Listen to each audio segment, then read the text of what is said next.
नमस्कार दोस्तों, आचार्य crash course channel पर आप लोगों का स्वागत है। मैं आप लोगों के बीच सबसे पहले व्यंजन संधि लेकर के आया हूँ।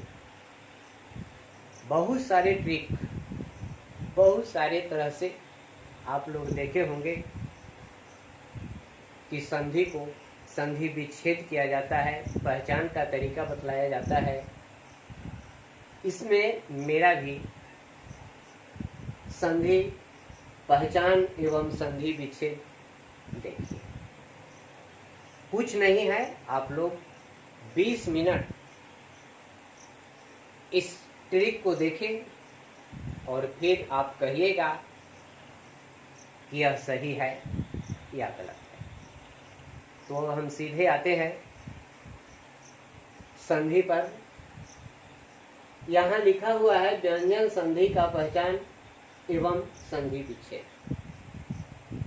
इसका पहला नियम है कि यदि शब्दों के बीच में संयुक्त रूप से च च, च छ, ज ज, झ झ, ट ट, ट ठ, ड ड, ड ढ, त थ, थ य, द द, न न, प प, फ फ, ब ब, म म, न म, ल ल रहे तो उसे समझ लेना चाहिए कि यह व्यंजन संधि है। और उसे तोड़ने के लिए कुछ नहीं करना है।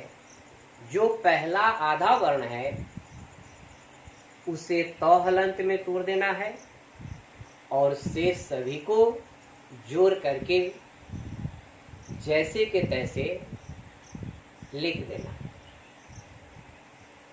जैसे देखिए, यहाँ है उच्चारण। उच्चारण में 2 च है। पहले च को त हलंत में तोड़ दें और शेष जो बचता है उसे जैसे के तैसे लिख दें। आपका संधि विच्छेद हो गया और पहचान भी हो गया कि इसमें 2 च है। तो यह जो है व्यंजन संधि होगा। अब आपको इस तरह के अनेक शब्द आएंगे, जैसे बच्चा है, सच्चरित्र है, सच्चाई है। ये सभी को आप एक ही प्रकार से तोड़ सकते हैं, जिसका नियम एक है। आगे देखिए उज्जैन। यहाँ 2 ज है और 2 ज में भी वही बात है कि यहाँ पहले ज को त हलंत में तोड़ना है, बाद बाकी जैसे के तैसे लिख देना है। ठीक उसी प्रकार से सज्जा है। यह हिंदी में बहुत कम है, व्याकरण में मैंने बहुत सारे किताब को देखे हैं। इस प्रकार के संधि विच्छेद नहीं आते हैं। शब्द आते हैं परंतु संधि विच्छेद नहीं आते हैं। लेकिन मैं कहता हूं कि चाहे जो भी शब्द हो जो इन नियमों का पालन कर रहा है, उसमें इसी प्रकार से संधि तोड़ी जाएगी और व्यंजन संधि ही होगी। तो यहाँ हो जाएगा एक झ जो है त हलंत में टूट जाएगा, सत्य जोड़ झा। इसी प्रकार से अगला है पट्टी। पट्टी ट है तो यहाँ पहले को त में तोड़िए, दूसरा लिख दीजिए। आगे है पट्ठा।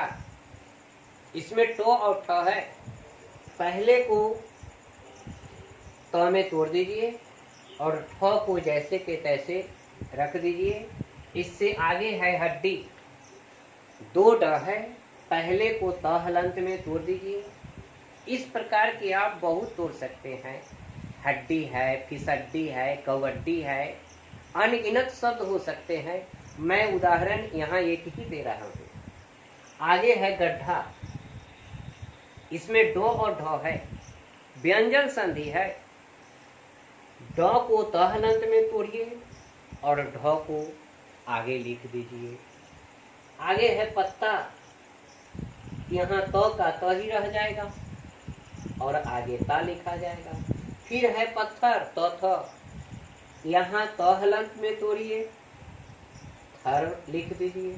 पथ्य, यहाँ प है, प के बाद थय है, इस थ को त में तोड़ दीजिए।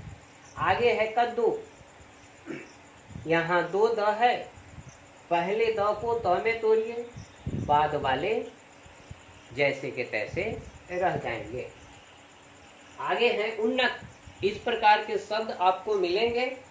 वैसे शब्द को मैं कम लाया हूँ, लेकिन यहाँ है दो न, इसलिए पहले को त हलंत में तोड़ दीजिए, दूसरे को जैसे के तैसे लिख दीजिए। इस प्रकार के बहुत सारे शब्द मिलते हैं जिसका संधि विच्छेद किया हुआ रहता है, परंतु मैं कम लाया हूँ। आगे है गप्पा, इस प्रकार का शब्द नहीं मिलेगा, इसका होगा गत जोड़ पा। आगे है मुजफ्फर, यहाँ दो फ है, पहले फ को त हलंत में तोड़ दीजिए, बाद वाला फा जैसे के तैसे रह जाएगा। आगे है गब्बर, यहाँ दो ब है, इसलिए पहले को त में तोड़ दीजिए, बाद बाकी जैसे के तैसे रह जाएगा। आगे है सम्मा, दो म है, पहले को त हलंत में तोड़ दीजिए, आगे वाले जो है जैसे के तैसे रह जाएगा। इसके बाद है उन्मुख, नम, यहाँ है नम, पहले को त हलंत में तोड़ देना है, बाद बाकी को जैसे के तैसे लिख देना है। इसके बाद है आगे उल्लेख, दो ल है, इसको जो है पहले ल को त हलंत में तोड़ देना है। इस प्रकार से जो है बहुत सारे शब्द आएंगे और इसमें मैं आप लोगों को हिंदी ही नहीं संस्कृत के साथ साथ संधि विच्छेद बताऊंगा। अब देखिए आप अगले नियम को।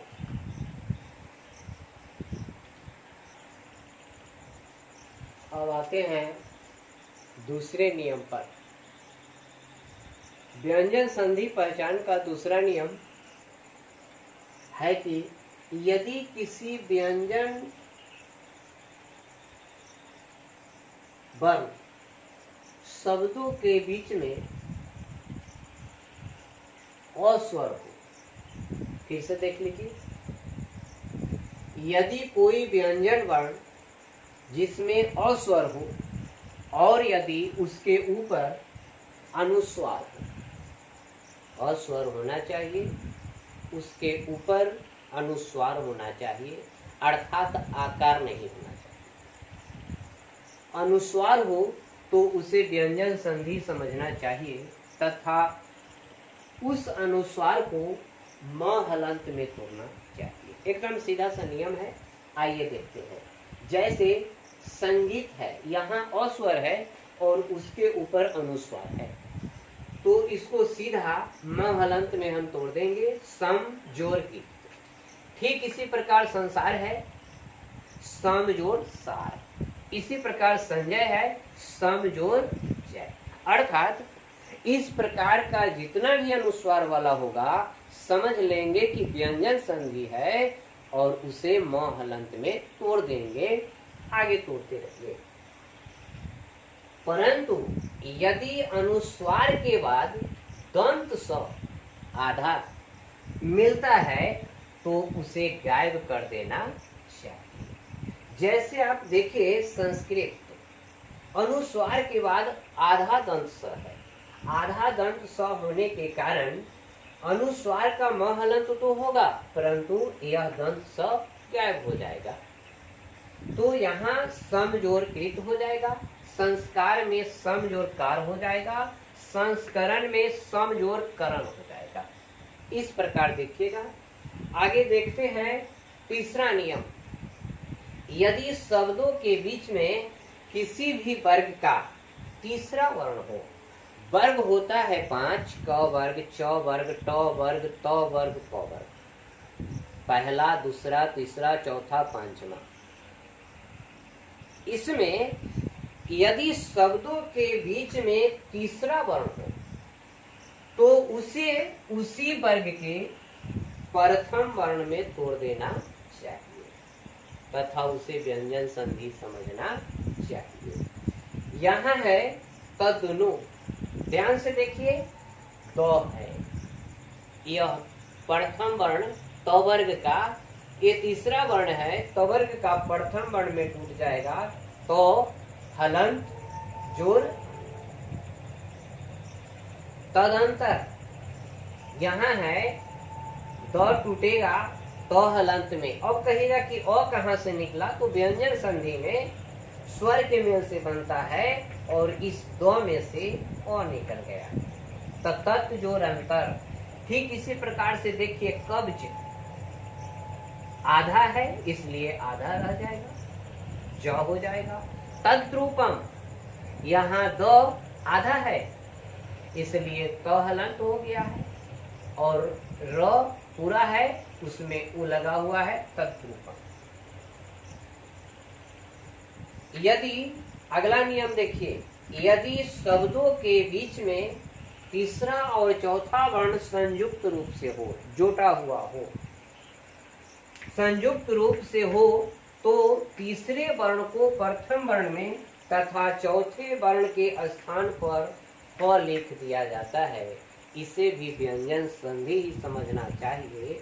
जैसे देखिए, उद्धार, इसमें दो आधा है और दो तीसरा वर्ण है, चौथा वर्ण है ध, तो यहाँ तीसरा वर्ण जो द है वह टूट जाता है त हलंत में, और आधा है तो आधा, और ध पूरा है इसलिए ध के जगह पर ह हो जाता है, आकार हो जाता है ध। उदाहरण, यहाँ उ तीसरा वर्ण का प्रथम वर्ण त हलंत और ध के स्थान पर ह हो जाता है उदाहरण। उद्धृत, इसको हम अलग कर दिए हैं, तीसरा वर्ण है तो उत, उसके बाद ध के जगह पर हो और री का री रह जाएगा, हृत आदि। अब हम आते हैं अगले नियम में। अब हम आते हैं आपको व्यंजन संधि के 5वें नियम पर। 5वें नियम में है कि यदि शब्दों के बीच में सठ संयुक्त या सट संयुक्त रूप से रहे तो उसे हम व्यंजन संधि समझेंगे, और इसे मूर्धन सा आधा, अगर ठ है तो उसे थ में तोड़ेंगे, यदि ट है तो उसे त में तोड़ेंगे। आइए देखते हैं आगे।